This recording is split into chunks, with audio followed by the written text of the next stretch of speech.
jadi pendeta di salah satu gereja. Toh ada gerejanya si Tony, ada gerejanya si Rudi Gunawan. Jadi bisa jadi pendeta. Selain dapat suaka, dia dapat gaji sebagai pendeta ya, pendeta di sana. Terus dia juga masih bisa dapat dari YouTube dan juga dari donasi. Jadi pendapatan dia tuh ada empat sumber ya. 4 sumber. Satu kan dari suaka, itu kita dikasih uang saku tuh. Jadi kalau kita dapat suaka itu kita dapat uang saku. Sama kayak inilah orang-orang Afghanistan atau orang-orang apa yang di Indonesia ditampung ya. Kan ada juga tuh yang ditampung-tampung. Itu di daerah Jamin Ginting ada tuh Bang Heri di Medan. Ya, mereka ditampung, nggak tahu tuh dari mana. Mereka setiap bulan dikasih uang saku kok. Terus Saipudin dari jadi pendeta dapat lagi duit. Dari YouTube dapat lagi duit. Ya, dari menghujat dikasih lagi donasi oleh para oten-oten. Ya, lumayan lah. Ada empat income gitu ya. Itu kencang tuh pasti. Bahkan lebih kencang daripada orang yang kerja di Amerika sekalipun. Jago itu. Oke, dengerin dari Bang Heri nih, Bang Yusuf ya. Assalamualaikum buat Bang Yusuf sama Bang Farhan. Mungkin pendapat Bang Yusuf nih, apa perlu kita kirim Bang Heri untuk ke sana mencari dia, atau kita bayar pembunuh bayaran nih untuk bunuh dia sekalian macam Johannes Sloman dulu?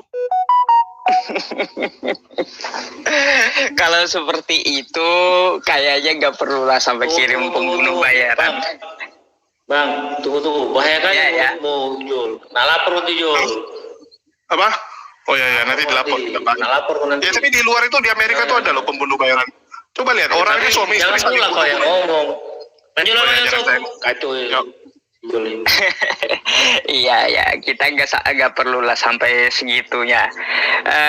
Memang sih ya, pernah saya bacakan, bagi penista agama itu memang layaknya itu hukuman mati atau dikucilkan atau dibuang gitu ke sebuah pulau terpencil, atau dipotong silang tangan serta kakinya gitu. Itu hukuman bagi penista agama. Menurut Al-Maidah 33 itu ya. Kalau kita mau menangkap Saipudin Ibrahim ini sebenarnya mudah kok. Kan ada itu Interpol di Amerika sana, apalagi kan pusatnya di situ. Dan Indonesia pun ada kerjasamanya dengan Interpol. Tinggal kirim red notice saja kayaknya. Dibalikin itu Saipudin Ibrahim. Tapi kan kasus ini kan masih bergulir. Masih diusut polisi, masih dipelajari polisi setahu saya. Terus kan permintaan dari Sekjen MUI itu kan juga diproses polisi gitu. Nah, sama permintaan DPRD ini Sulawesi Selatan. Mungkin saya ada baca beberapa artikel tadi, itu hampir 50 artikel gitu. Waduh, kata saya ini viral banget rupanya di Twitter, kan jadi trending topik juga. Gak tahu orang ini berani pulang atau enggak. Nah, salahnya itu kok baru sekarang gitu viralnya, setelah dia di luar negeri gitu. Kenapa enggak dari dulu? Padahal kan di channel saya itu udah dari dulu gitu menanggapi dia itu gitu loh Bang Jul. Kok baru sekarang?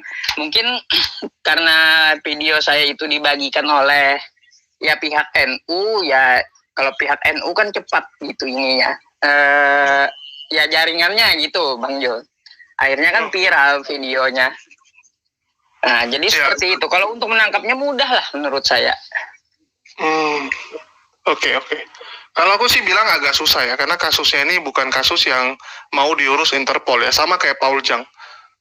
Itu nggak bisa sih sebenarnya. Kita harus realistis ya. Kalau secara biasa itu nggak mungkin, kecuali itu langsung Jokowi yang telepon ya, itu kasus-kasus special order itu baru bisa. Kalau nggak bisa. Kita harus realistis mengatakan dia nggak akan bisa ditangkap kalau berdasarkan ya seperti ini gitu. Saya ambil contoh ya, kasus ini teman saya punya teman nih, orang Medan ya, Johannes Marlim, sangat terkenal ya. Ya nih, Johannes Marlim. Dia satu-satunya orang Indonesia yang saat Obama pelantikan dia diundang sekalian makan. Jadi waktu pelantikan Presiden Amerika itu kan para sponsor-sponsor itu diundang makan bareng gitu, catering ya. Jadi di dalam hall ada beberapa meja lah. Dia salah satu dan dia dananya tuh gede.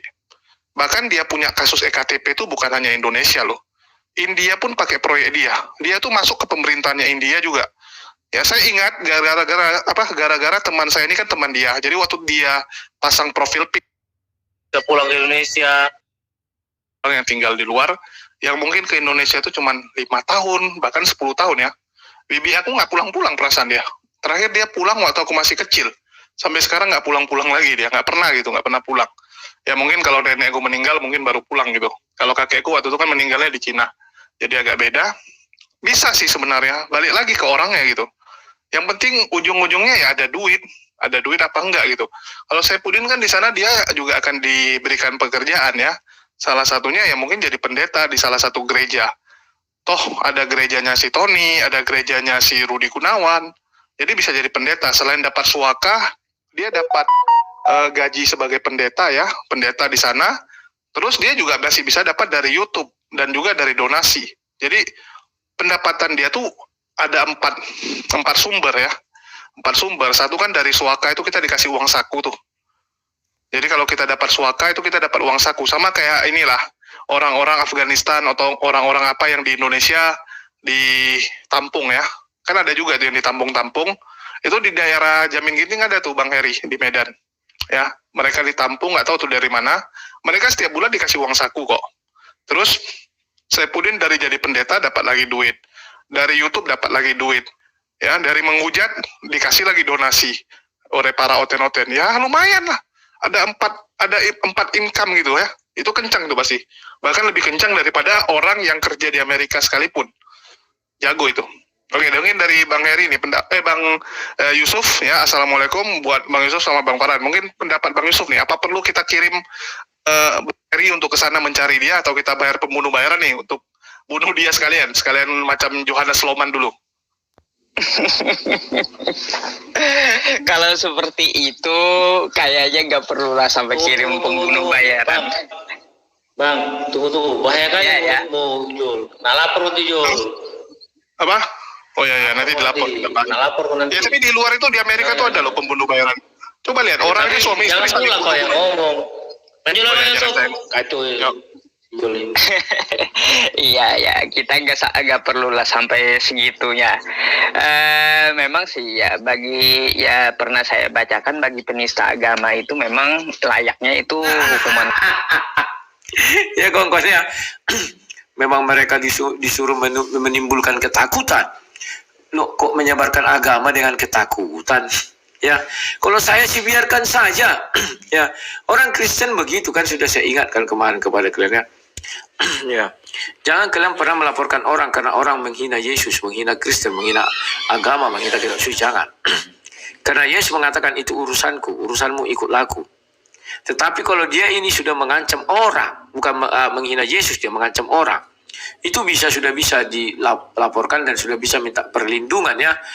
Takutnya saya, betulan si Julius Kalap Mata, dia lagi punya banyak uang ini, mungkin dia ikut juga trading itu kan, binomo, entah apa itu kan.